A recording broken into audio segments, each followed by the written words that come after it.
हरे कृष्ण। ओम ज्ञानतिमिरान्धस्य ज्ञानञ्जनशलाकया चक्षुरुन्मिलितं येन तस्मै श्रीगुरुवे नमः। श्रीचैतन्यमनोभीष्टं स्थापितं येन भूतले स्वयं रूपः गदा मह्यं ददाति स्वपदान्तिकं। वन्देऽहं श्रीगुरौ श्रीयुतापदकमलं श्रीगुरून् वैष्णवांश्च श्रीरूपं साग्रजातं सहगण रघुनाथान्वितं तं सजीवं साद्वैतं सावधूतं परिजनसहितं कृष्ण चैतन्यदेवं श्रीराधाकृष्णपादान् सहगण ललिता श्रीविशाखान्वितांश्च। हे कृष्ण करुणा सिंधु दीनबंधु जगतपते गोपेश गोपिका कांत राधा कांत नमस्तुते। तप्त कांचन गौरांगी राधे वृंदावनेश्वरी वृषभानुसुते देवी प्रणमामि हरिप्रिये। वाञ्छाकल्पतरुभ्यश्च कृपा सिन्धुभ्यैव च पतितानां पावनेभ्यो वैष्णवेभ्यो नमो नमः। जय श्री कृष्ण चैतन्य प्रभु नित्यानंद श्री अद्वैत गदाधर शिवासादि गौर भक्तवृंद। हरे कृष्णा कृष्ण कृष्णा हरे हरे हरे राम राम राम हरे हरे। नमो विष्णुपादाय कृष्णप्रेष्ठाय भूतले श्रीमते भक्तिवेदांत स्वामिन्निति नामिने। नमस्ते सारस्वते देवे गौरवाणी प्रचारिणे निर्विशेष शून्यवादी पाश्चात्य देश तारिणे। हरे कृष्णा। भगवद गीता अध्याय 2 श्लोक संख्या 19। य एनं वेत्ति हन्तारं यश्चैनं मन्यते हतम् उभौ तौ न विजानीतो नायम हन्ति न हन्यते। जो इस जीवात्मा को मारने वाला समझता है तथा जो इसे मरा हुआ समझता है वो दोनों ही अज्ञानी है, क्योंकि आत्मा ना तो मरता है ना तो मारता है ना ही मारा जाता है। थोड़ा सा टंग ट्विस्टर सा लगता है। कौन मर रहा है कौन जी रहा है समझ नहीं आ रहा है, तो इसको समझने का प्रयास करते हैं। इसको अगर हम उल्टे तरीके से समझें कि अगर हम इस शरीर की बात करें तो ये शरीर एक समय पर मर जाता है, बट क्वेश्चन ये आता है कि शरीर भौतिक तत्वों से बना है और भौतिक तत्वों को हम डेड मानते हैं, क्योंकि भूमि क्या है, डेड है, डेड मैटर है। हाँ, उसके जल क्या है, डेड मैटर है। अग्नि क्या है, डेड मैटर है। वायु क्या है, डेड मैटर है। आकाश क्या है, डेड मैटर है। इन मैटर को जब मिला देंगे तो क्या बनेगा, तो डेड मैटर बनेगा। तो इसका मतलब शरीर तो पहले से ही डेड है। तो ये तो हमेशा से ही डेड है। इसके विपरीत अब इसको समझने का प्रयास करते हैं कि आत्मा क्या है। आत्मा को जो मरा हुआ समझता है वो मूर्ख है, क्योंकि अगर वो ये बोले कि शरीर मरा हुआ है तो सही है, क्योंकि शरीर वास्तव में मरा हुआ ही है। अब जिस शरीर को हम इतना चमकाते हैं, इतना पोतते हैं, सोचिए कितना अजीब सी बात है, वास्तव में शरीर डेड है। जैसे कि कई बार रास्ते में जाते हुए हम दिखते हैं कोई बड़ा सा मिक्की माउस ऐसे ऐसे कर रहा है। और उसके अंदर जो व्यक्ति है वो तो पता ही नहीं चल रहा है कहाँ उसका चेहरा है। वो सुंदर है, कितना सुंदर पिंकिश बढ़िया सा। हमने देखा कुछ दिन पहले, हम संकीर्तन पे जा रहे थे तो एक मिक्की माउस ऐसे ऐसे कर रहा था, बड़ा सुंदर लग रहा था। हमने वीडियो बनाई उसकी। अब क्या पता उसके अंदर जो आदमी है वो कैसा है, वो तो बड़ा सुंदर लग रहा था मिक्की माउस। पता लगा एकदम आज कुरूप सा आदमी उसके अंदर, पता ही नहीं चल रहा है कौन है, क्योंकि उसने उसको पहन रखा है। हम सोच रहे हैं यही जीव है, यही व्यक्ति है ना। ऐसे होता है ना, कई लोग वो ड्रैगन या अजीब अजीब से भूत के मास्क पहन लेते हैं। वही हम समझते हैं कि ये वही व्यक्ति है, जबकि वो व्यक्ति नहीं, उसका व्यक्ति तो अंदर है। तो वैसे ही जीवात्मा अंदर है और बाहर से ये मुखौटा हमने पहन रखा है। इस मुखौटे को हम जीवित समझ लेते हैं, जबकि हम जानते हैं कि ऊपर से मैंने जो मास्क पहन रखा है वो तो डेड मैटर के अंदर डेड मैटर है, और डेड का भी डेड है। तो उसमें तो सुई चुभाओ तो दर्द नहीं होगा, यहाँ तो दर्द होगा।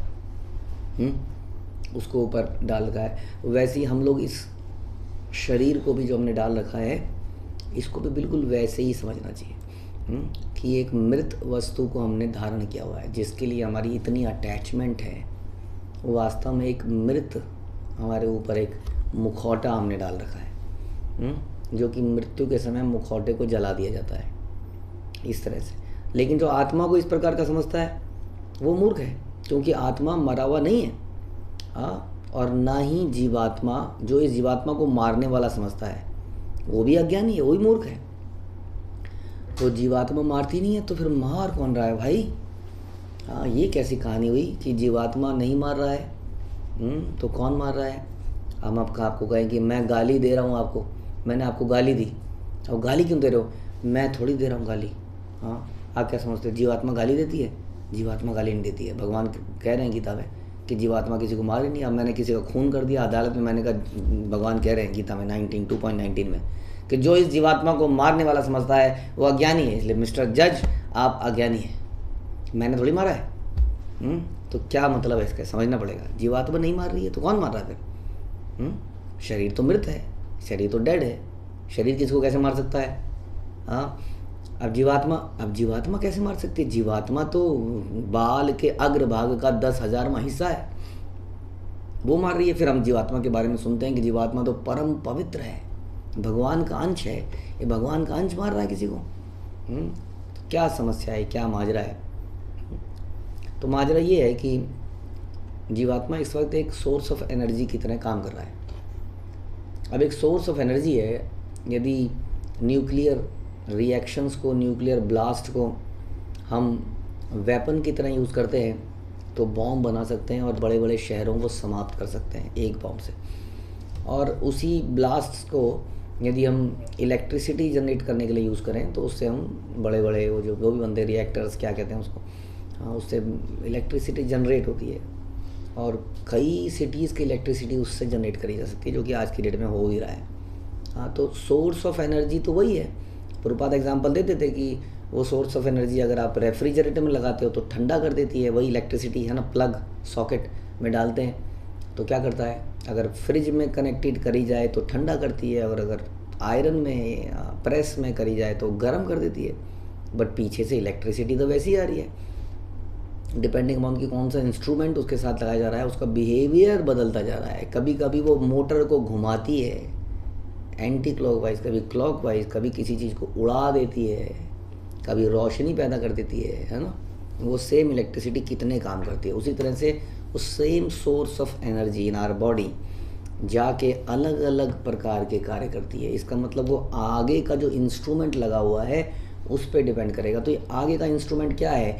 ये जो शरीर है जिसको हम डेड देखते हैं, इस ग्रॉस बॉडी में के अंदर एक सटल बॉडी भी है जिसको हम मन, बुद्धि, अहंकार करते हैं। तो मन का काम होता है thinking, feeling, will and willing.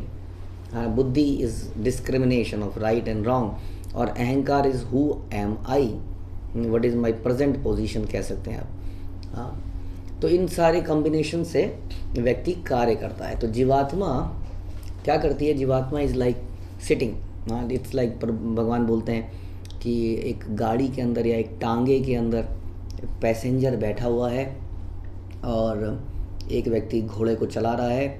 हाँ, और उस व्यक्ति ने एक लगाम पकड़ रखी है जो कि घोड़े की नाक से निकल रही है।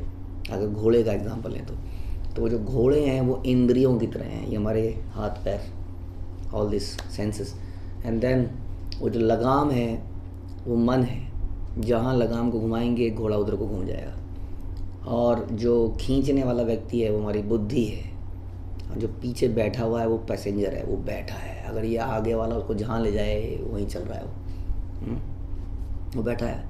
अगर वो मन उसकी बात ना सुने तो कहीं भी ले जाए उसको। तो इसी प्रकार से हमारे अंदर ये जो मन है, जब तक ये मन एक्टिव रहता है और एग्रेसिव रहता है तो ये जीवात्मा को कहीं भी ले जाता है। हरंती प्रसभम मना, जैसे हम कहते हैं, इंद्रियानी प्रमाथीनी हरंती प्रसभम मना। ये जो इंद्रियां हैं बड़ी बलिष्ठ, ये जो मन है खास तौर पे ये बड़ा बलिष्ठ है। बड़े से बड़ा व्यक्ति जो इनको नियंत्रित करने का प्रयास करता है उसको बलपूर्वक ले जाती है। अब पैसेंजर क्या करे आप बताइए, हैं? अगर कोई टैक्सी में आप बैठे हैं, ड्राइवर कह रहे हैं नहीं सुनूंगा, कई बार होता है टैक्सी में आज की डेट में भी, आप कहते हैं अरे भैया ये मैप तो यहाँ से दिखा रहा है, कहाँ से ले रहे हो आप? वो सुनता ही नहीं है, बहरा बन जाता है। होता है ना, ड्राइवरों से हमेशा झगड़ा होता है, चाहे बस वाला हो चाहे टैक्सी वाला हो, सुनते ही नहीं आपकी बात। सुनते हैं? आप बताइए आपका क्या एक्सपीरियंस? हमारी तो नहीं सुनते। और बाद में पता चलता है उस वाले रास्ते में टोल था, उसने टोल अवॉइड करने के चक्कर में वहाँ से घुमा ली, या उसके दिमाग में था नहीं यही रास्ता है, एक गूगल हम नहीं जानते जी, हमें तो यही रास्ता पता है। तो जब मन भी ऐसा हो जाता है तो जो पैसेंजर है वो सफ़र करता है बेमतलब में। हाँ, क्या किया जाए इसमें? तो मेरा तो दोष नहीं है, तो यानी कि जो मार रहा है वो कौन मार रहा है? क्वेश्चन ये था। तो हम ये कह रहे हैं जो मारने वाला है वास्तव में हमारी मन बुद्धि अहंकार के कारण वो मार रहा है। फॉर एग्जाम्पल, एक व्यक्ति है, अच्छा खासा व्यक्ति है, आपने सुना होगा, देखा होगा, कई बार उसको हिप्नोटाइज कर लिया जाता है। हाँ, समबडी कंट्रोल्ड विद सम शक्ति, ये तो होता ही है, जानते ही हैं। तो शिक्षा भी है, लोग समझते हैं कैसे किसी को हिप्नोटाइज किया जाए। तो हिप्नोटाइज करके कई बार उससे बड़े बड़े अपराध करा लिए जाते हैं, उसको पता ही नहीं उसने क्या क्या कर दिया। हाँ, अगले दिन मेरे को तो पता नहीं मैंने इतना कुछ कर दिया। कई बार लोगों के अंदर कुछ आत्मा आ जाती है, वो पता नहीं क्या क्या करने लगते हैं। अगले दिन उनका शरीर में दुख दर्द होता है, कहीं चोट लगती है। उस वक्त उनका मन बुद्धि उनके नियंत्रण में नहीं रहता है, वो किसी और के नियंत्रण में चला जाता है।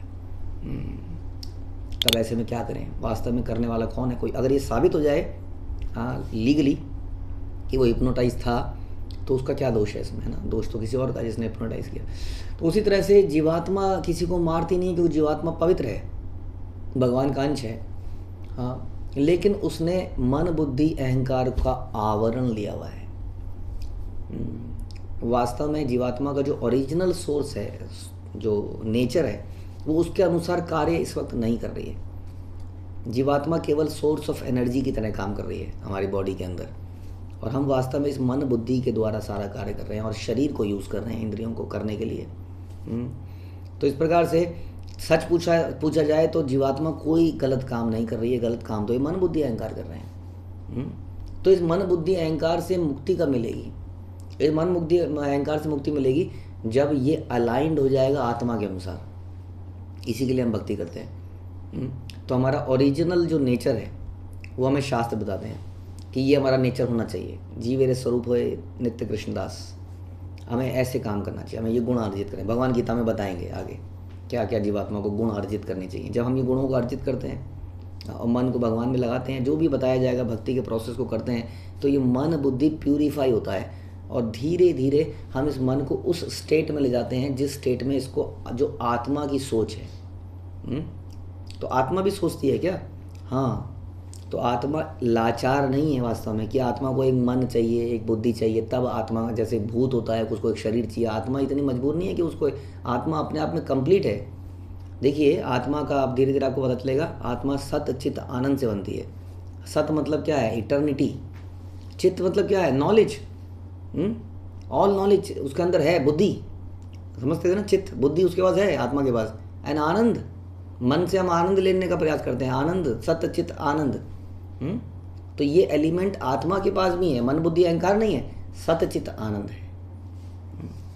ये उसका असली अहंकार क्या है कि वो सत है, भगवान का दास है। इसलिए सत चित्त आनंद में यही एलिमेंट आ जाते हैं, बट प्यूरिफाइड फॉर्म में। हमारा मन बुद्धि अहंकार इम्प्यूरिफाइड है, अनप्यूरिफाइड है।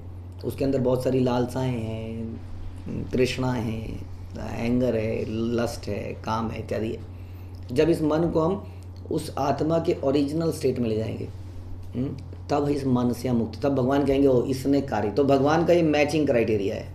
जैसे हमारा मन बुद्धि आत्मा के लेवल पे शुद्ध होकर वही कार्य करेगा जो आत्मा करती है अपने सच्चित आनंद से, कि वो भगवान के साथ हमेशा रहती है, भगवान का सर्वेंट बनकर सेवा करती है और आनंद में रहती है और हमेशा बनी रहती है। जब मन इसी प्रकार से कार्य करने लगता है विद सम प्रैक्टिस, के लिए प्रैक्टिस की आवश्यकता है, क्योंकि हमने जन्मों से कुछ और किया है। अब जब इस मन को हम ट्रेन करके इस तरफ को लेके आते हैं, तब भगवान कहते हैं work done, now you may go back to godhead. उस तब तक हमें बहुत मेहनत करने की आवश्यकता है। तो मुख्य बात समझने की ये है कि हम, जो भगवान ने बोला कि कोई समझता है कि आत्मा नहीं कि आत्मा मारने वाला है तो आत्मा मारने वाला नहीं है। वास्तव में ये मन बुद्धि अहंकार जिसको हमें प्यूरीफाई करना है, इसलिए भगवान कह रहे हैं यही हमारा मुख्य कार्य है। इस मन बुद्धि का अहंकार को प्यूरीफाई अंदर से काम कर रहा है, प्रेरणा दे रहा है, ये कर या ये कर। और यही सबसे बड़ी मुसीबत है हमारे जीवन में। तो हमें समझना होगा कि ये प्रेरणाएं कहाँ से आ रही हैं? ये मन से आ रही हैं। और मन जो है बरसों की कंडीशनिंग से कंडीशनड है, एक प्रकार की सोच पर मजबूर है, काम क्रोध पे मजबूर है। इसलिए हम बार बार सुनते हैं, ट्रेनिंग लेते हैं, श्रवण करते हैं, कीर्तन करते हैं। इससे मन प्यूरीफाइड होता है और एक दिन हमें इस मन से मुक्ति मिलेगी। शरीर से मुक्ति मिल जाती है मृत्यु के समय पर, लेकिन मन से मुक्ति नहीं मिलती है, वो जन्म जन्मांतर तक बना रहता है। फिर जब तक हम भक्ति का प्रैक्टिस करते हैं, मन को प्यूरीफाई करते हैं, तब एक दिन हमें मन बुद्धि अहंकार से छुटकारा मिलता है। तब आत्मा वापस जाती है अपने सच्चिदानंद रूप में और वहाँ पर आनंद से रहती है। तो उससे पहले इस संसार में रियल नॉलेज ये है कि कोई मरता ही नहीं है। पहली बात तो मारेगा कौन, पहला क्वेश्चन तो यही आ गया। हमने डिस्कस किया आत्मा तो मरती नहीं है और शरीर पहले से मरता है, इसलिए भगवान कह रहे हैं जो समझता है कि ये मरा हुआ है वो मूर्ख है, जो समझता है मारता है वो मूर्ख है। सारे मूर्ख हैं इसका मतलब। आत्मा ना तो मरता है ना मारा जाता है, तो फिर क्या समझे क्या हमने समझा कि ये सारी तो कहानी है, इस कहानी के पीछे ये एक मन बुद्धि भी है, अहंकार भी है, वो कुछ कुछ कर रहे हैं, उनको प्यूरिफाई करना है और भगवान के धाम में वापस जाना है। That is the real purpose. इसलिए संसार में ज़्यादा मोहित होने की जरूरत नहीं है अर्जुन, कौन मार रहा है किसको मार रहा है, लेकिन यदि तुम मेरे कहने पर इस काम को करोगे,